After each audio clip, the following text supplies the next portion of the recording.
అందాల పోటీలకు అన్ని తయారైనాయి కదా. మెల్లగా ఒకళ్ళనుకోగలు సెలబ్రిటీలు పెద్ద పెద్దోళ్ళు దిగుతున్నారు హైదరాబాద్లో. మరి ఎవరెవరు వచ్చిర్రు ఏంది గా కొత్త మొత్తం మార్చుకుందాం పాన్రి. సినిమాల విలను బట్ రియల్ లైఫ్ లో హీరో అయిన సోను సూద్ సారు హైదరాబాద్ లో దిగిండు కదా. దేనికి అనుకుంటురు? అందాల పోటీలు చూసేటందుకు వచ్చిండు సారు. మరి ఇంత గొప్ప మనసున్న మనిషి, కరోనా టైంలో ఎందరో ప్రాణాలు కాపాడిన దేవుడు మన హైదరాబాద్ వస్తే ఎట్లుండాలే వెల్కము. గాదానికే మన తెలంగాణ సంస్కృతి సాంప్రదాయాలతోని సోను సూద్ సార్కు ఘన స్వాగతం పలికిర్రు అధికారులు. సారు ఒక్కడనే కాదు, ఈ అందాల పోటీలకు చాలా మంది సెలబ్రిటీలు పెద్ద పెద్దోళ్ళు రాబోతున్నారట. మెల్లగా వీలు చూసుకొని ఒక్కొక్కరు దిగుతారు కావచ్చు. ఇక సెలబ్రిటీల సంగతి పక్కకు పెడితే స్కూల్ పోరగాన్లకు కూడా ఈ అందాల పోటీలు చూపాలని సీఎం రేవంత్ రెడ్డి ఆర్డర్ వేసిండట. రాష్ట్రంలో ఉన్న ప్రభుత్వ గురుకులాలు, BC, SC, ST welfare residential స్కూళ్ళు, మోడల్ స్కూళ్ళు, కస్తూర్బా పాఠశాలలో చదివే పిల్లలకు కూడా ఒకరోజు మిస్ వరల్డ్ వేడుకలు చూపియాలని అధికారులకు చెప్పిండు. దీనికోసం ఏమేమి అవసరమో అన్ని సవలతులు చక్కగా చూసుకొని ఎసోంటి లోటుపాట్లు లేకుండా చేయాలని చెప్పిండు. మరిగా ఈ అందాల పోటీల వల్ల రాష్ట్రంలో ఏమన్నా మార్పు వస్తుందా, ఈ వేడుకల రిజల్ట్ ఎట్లుండబోతుందో చూడాలనంటే అవి షురు అయ్యేదాకా ఆగాల్సిందే పొర్రి. రాష్ట్రం దివాలా తీసింది. బయటికి పోయి తెలంగాణకు అప్పు ఇయ్యండ్రంటే దొంగను చూసినట్టు చూస్తున్నారు అన్నట్టే చెప్పిండు కదా సీఎం రేవంత్ రెడ్డి. హాగో దాని మీద మాజీ మంత్రి కేటీఆర్ ప్రెస్ మీట్ పెట్టిండు. ముఖ్యమంత్రి సాబ్ మాట్లాడిన మాటలల్లో ఉన్న నిజమెంత అబద్ధం ఎంత అనేది పూసగుచ్చినట్టు చెప్పుకొచ్చిండు. అరే కేటీఆర్ ఏం మాట్లాడిండు, సీఎం రేవంత్ రెడ్డిని ఎసోంటి మాటలు అన్నాడు అనేది ఒకసారి చూద్దాం పాన్రి. ఇంకెవరు రావన్నా? ఏం లేదు, ఫోన్ ఆన్ చేసి పట్టుకున్నారు. నువ్వు కానీ ఇక స్టార్ట్ చేయాలనా? చెయ్యుండ్రి, ఇప్పటికే ఆలస్యమైంది, ఇక కానీయండ్రి. వ్యక్తులుగా మమ్మల్ని అందరినీ ఇక్కడ కూర్చున్న వాళ్ళందరినీ ఎన్ని తిట్టినా పడతాం. శాసనసభలో కానీ బయట కానీ ఎంత రోత మాటలు మాట్లాడినా పడ్డాము, పడతాం. గట్లెందుకు అంటున్నారు కేటీఆర్? ఉత్త పుణ్యానికి తిడితే ఎవ్వరు వాడొద్దు, ఊకోవద్దు. కేటీఆర్ గారి నాయకత్వంలో అమరుల త్యాగాల ఫలితంగా ప్రజల ఆశీర్వాదంతో సాధించిన తెలంగాణ రాష్ట్రాన్ని అవమానించే విధంగా, ఈ రాష్ట్ర భవిష్యత్తుకు ఒక శాపం పెట్టే విధంగా నిన్న ముఖ్యమంత్రి రేవంత్ రెడ్డి మాట్లాడిన దారుణమైన మాటలు ఏవైతున్నాయో అని చూసిన తర్వాత ఆరోగ్యం బాగాలేకపోయినా ఇంకోటి బాగాలేకపోయినా ఏదేమైనా సరే ఖచ్చితంగా నువ్వు పోవాల్సిందే, మాట్లాడాల్సిందే. పార్టీ తరఫున పార్టీగా మనం చెప్పాలి మన వాదన, పార్టీగా మనం చెప్పాలి తెలంగాణ ప్రజలకు కొన్ని వాస్తవాలు. అరే పారం మంచిగా లేకున్నా సుస్థి చేసిన తెలంగాణను తక్కువ చేసినట్టు మాట్లాడినందుకు ప్రెస్ మీట్ పెట్టాల్సి వచ్చిందట.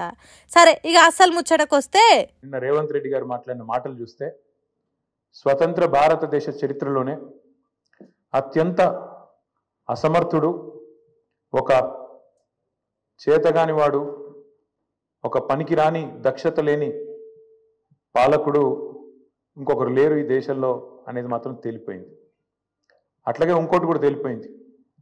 ఏవైతే వీళ్ళు ఒక 420 హామీలతో అభయ హస్తం అనే పేరు మీద ఇచ్చిన మేనిఫెస్టో, అందులో సబ్బండ వర్గాలకు కలిపి 420 హామీలు ఏవైతే ఇచ్చిండ్రో, కాంగ్రెస్ మేనిఫెస్టో ఈ శతాబ్దపు అతిపెద్ద మోసం అనేది కూడా తేలిపోయింది. చరిత్రలోనే చెత్త సీఎం అంట, 100 ఏళ్లలోనే పెద్ద మోసమట కాంగ్రెస్ హామీలు. కేటీఆర్కి అట్లా అనిపించింది ఎందుకో కూడా చెప్పిండు. ముఖ్యమంత్రి గారు మాట్లాడుతూ నన్ను ఎవరు నమ్ముతలేరు, అప్పు ఉడతలేదు, ఢిల్లీకి వెళ్తే దొంగను చూసినట్టు చూస్తుండ్రు, అపాయింట్మెంట్ కోసం పోతే చెప్పులు ఎత్తుకపోతాడేమో అని భయపడుతున్నారు. దగ్గర నేను కూడా ఒక 10-15 మంది ముఖ్యమంత్రులు వాళ్ళ నడవడిక, వాళ్ళ మాట తీరువన్నీ చూసినాను. నాకు పక్కన చాలా మంది విశేషమైన అనుభవం కలిగిన వాళ్ళు ఉన్నారు. కానీ బహుశా ఇంత దివాలా కోరు మాటలు మాత్రం బహుశా ఈ దేశ చరిత్రలనే ఏ రాజకీయ నాయకుడు కూడా మాట్లాడలేదు. ముఖ్యమంత్రి కాదు, ఏ రాజకీయ నాయకుడు కూడా మాట్లాడలేదు. ఒక్క మాటలో చెప్పాలంటే రేవంత్ రెడ్డి గారు నిన్న నాకు పరిపాలన చేత కాదు అని కాడి పడేసిండని చెప్పక తప్పదు. చాలా స్పష్టంగా కాడి వాడేసి నాతో కాదు అని చేతులు ఎత్తేసిండు. కొత్త అప్పు పుట్టించరాకపోడు, బయటికి పోతే బద్నం పాలవుతున్నామని చెప్పుడు, నాతో అయితలేదని కాడి కింద వాడేసినట్టేనట. ఎక్కడ పోయినా దొంగలాగా చూస్తున్నారు అంటున్నాడు ముఖ్యమంత్రి. మరి దొంగను దొంగలెక్క కాకపోతే ఎట్లా చూస్తారు? దొంగను దొంగలెక్కనే చూస్తారు.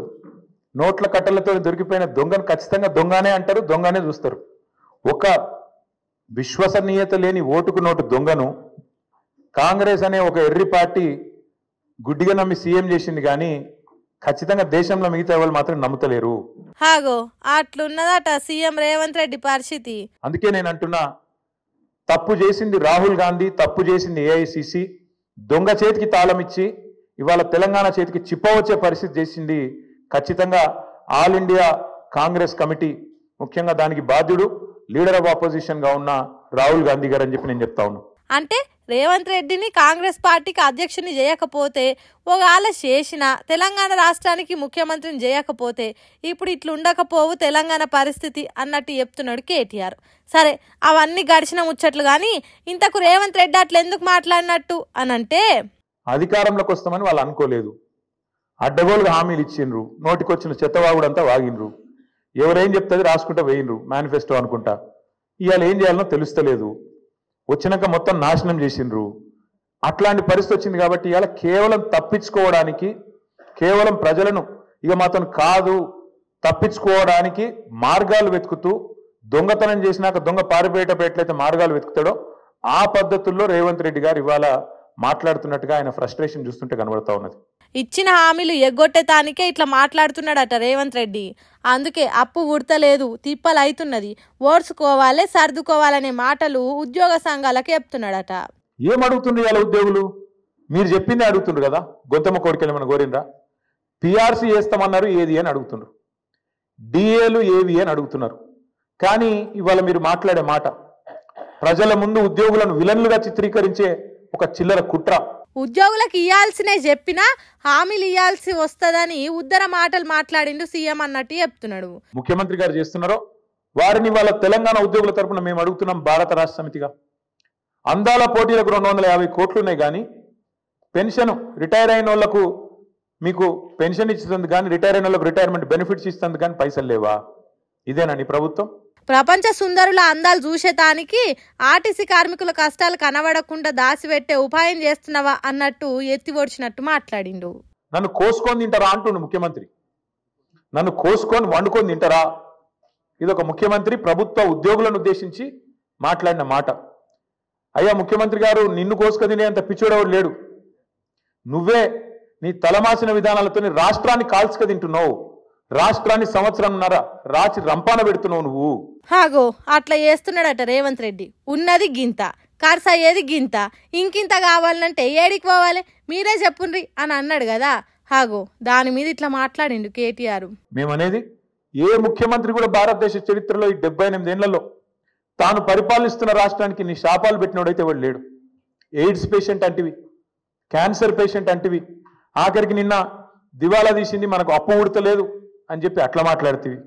అందుకే నీ దివాలా కోరు మాటలు, నీ ఇంటలెక్చువల్ బ్యాంక్రప్సీ, నీ ప్రభుత్వం యొక్క దివాలా కోరు విధానాలే వాళ్ళ రాష్ట్రం పాలిట శాపాలుగా మారినాయి. అంతకుముందు ఇట్లా దివాలా తీయలేదు, ఎంతంటే అంత అప్పు పుట్టింది, రాష్ట్రం పరుగులు తీసింది, మీ పాలన చేయబట్టే వెనుకకు పోతున్నదట. తర్వాత అప్పులకు సర్కార్ నెల నెల కడుతున్న పైసలు ముచ్చటే చెప్పిండు. 6,000 తప్పే, 6,500 తప్పే, 7,000 కోట్లు తప్పే, 10,000 కోట్లు తప్పే, నెలకు 4,626 కోట్లు కూడా తప్పే. ఇది ఆర్బీఐ రిపోర్టు. దీని ప్రకారం నెలకు తెలంగాణ ప్రభుత్వం కడుతున్నది అసలు మిత్తి కలిపి కేవలం 2,000 కోట్లు మాత్రమే. ఇది కాగు లెక్క, ఆర్బీఐ లెక్క, ఇదేదో కాకి లెక్క కాదు. ఇన్నరా అసలు లెక్కలు పక్కకు పెట్టి మొత్తం అబద్ధాలే ప్రచారం చేస్తున్నాడట సీఎం సాబు. అట్లాగే ఆర్థికంగా రాష్ట్రాన్ని పరుగులు పెట్టించి దేశంలోనే అగ్రగామిగా తయారు చేసి బంగారు పల్లెంలో పెట్టి నీకు అధికారం అప్పచెప్తే 17 నెలల కాలంలోనే అస్తవ్యస్తం చేసింది నువ్వు కాదా? ఉత్తగా బద్నాం వేస్తున్నట్టు కాదు, తెలంగాణను ఎట్లా అస్తవ్యస్తం చేసిండ్రో పొగుడుతో చెప్పిండు.